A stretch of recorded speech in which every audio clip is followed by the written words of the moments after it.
Hi guys, this is Bell Channel 2018 and welcome back to my vlog. Feeling ng mga ilang netizens patama kay Daniel Padilla ang viral video ni Catherine Bernardo na nakuha sa concert ni Taylor Swift sa Australia.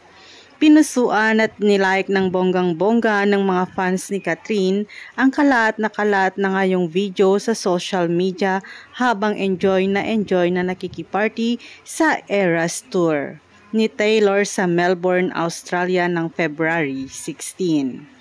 Mapapanood ang kapamilya actress at box office queen na feel ang pagsabay sa hit song ng multi-awarded singer na We Are Never Ever Getting Back Together. Talagang naglaan si Catherine ng panahon para makita ng personal na nagpe-perform ang kanyang idol kung saan nakasama rin niya ang ilang malalapit na kaibigan. Sa IG stories ng isa sa mga BFF ni Catherine na si Aris De Santos, makikitang give na give ang pagsabay ng actress sa pagkanta ni Taylor ng We Are Never Ever Getting Back Together.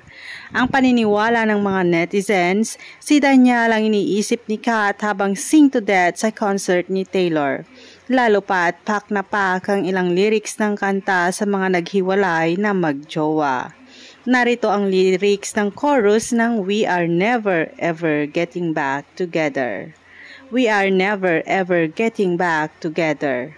You go talk to your friends, talk to my friends, talk to me, but we are never ever getting back together like ever.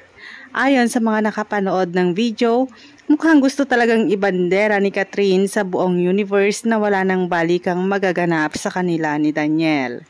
Patama talaga kay Daniel ang never ever ever getting back together.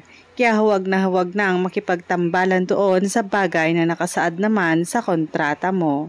Ayan, wala nang nagkokontrol sa saya mo.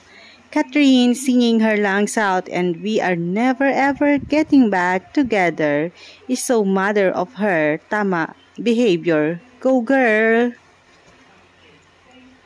That's it guys.